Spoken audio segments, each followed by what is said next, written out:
What's going on, everybody? My name is Kenny tonight, and this is the Night Dimension. And today I want to talk to you guys about microdosing magic mushrooms and my thoughts on them and my experience with them.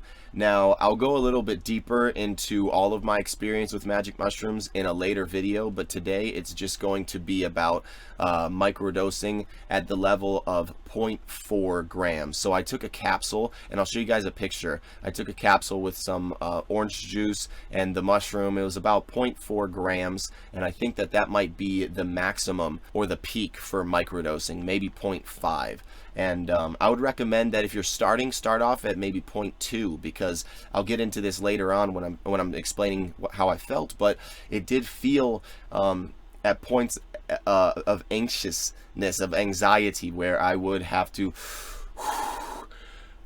like I could definitely feel that something was happening, you know. And when they talk about microdosing, you shouldn't be able to really notice too many noticeable effects, and I definitely did notice that I was feeling the mushroom, and maybe it was the potency of the mushroom. Maybe I had a more potent mushroom, but regardless, maybe 0.2 it would have been a little bit better. So I did notice a super sensitiveness to my environment, and that's something that just happens with mushrooms. But I think with microdosing magic mushrooms, you can build up a confidence and, you know, go out into public, go and do your normal daily routine, you know, whether it's go to the gym or go to work or stuff like that. So we went to go to the dispensary to pick up some marijuana, and there was this girl behind us because we were getting cash back from the gas station, and she was so consumed into the phone and just being so worried about nonsense, you know, like absolute nonsense. Like she was just like complaining about somebody who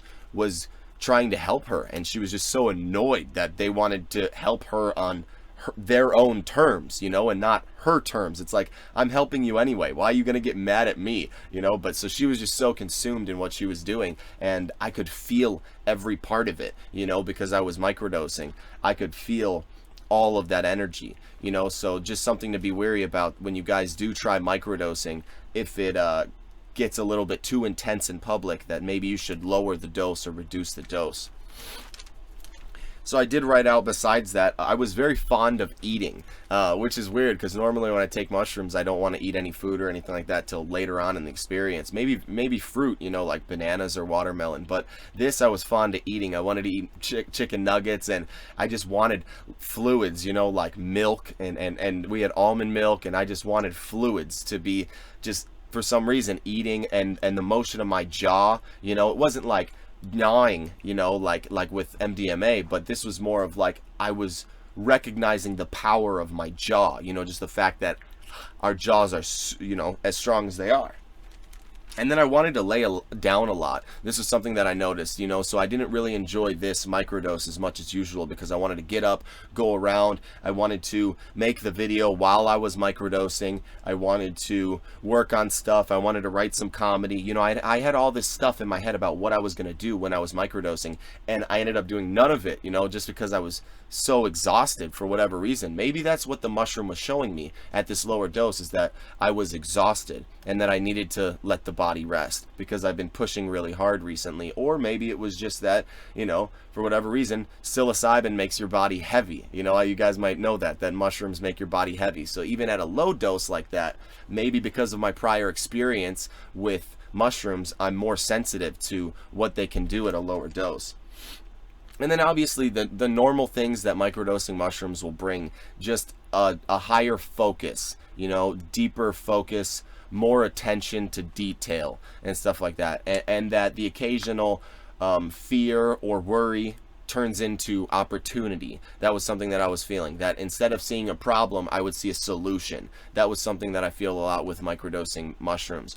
I'd say all in all, microdosing psilocybin or magic mushrooms for newer people is probably a really beneficial thing that they could go about and try. And definitely dealing with anxiety or depression, it's definitely something that you can try out and test how it works for you. I consider myself to be some sort of a psychonaut, to the point where I enjoy really high dose trips and I can handle them, you know, 5, 6, 7 grams of mushrooms. Those are my most enjoyable experiences. And it's polar opposite from salvia, because for salvia divinorum I enjoy the lower dosages where you can barely notice effects, very subtle effects. But with magic mushrooms, I feel that it gives me more anxiety and doesn't really do as much for me as if somebody had an actual reason to be doing it. So that's where I'll end it there. I think that using magic mushrooms in small doses can be very beneficial for those people who seek to improve in some way on those levels. And you're using some sort of other medication or medicine that you think magic mushrooms could be better for you than that. But I don't think that this is something that people should just use all the time just to increase creativity or to increase motivation or awareness or attention. I think that is just something to do once in a while, you know, once every couple months or a year, you know, the microdosing, and be able to notice subtle effects, or just jump to a super big dose and get it all out of the way, you know. But I wanted to make that video for you guys, share my experience with you guys. I hope you guys enjoyed the video. If you did, YouTube Spiely stuff, like, comment, subscribe. Thank you to everybody who came to the live stream yesterday. Dab on the mother effing haters. I appreciate you guys, and I'll catch you guys next time. Peace. And I wanted to wait till the end of the video. If any of you guys are still here, I did make a Patreon. If you don't like Patreon, I have a one-time donation on PayPal. If you guys want to support me, help me out in any way with the channel, with my internet connection, my equipment, or my livelihood, anything helps, and I really appreciate you guys. I want to shout out Trevor Newton, my homie, for the first donation, and then my other friend Michael. And thank you so much, guys, for it. Help means the world to me. Appreciate you guys. See you later.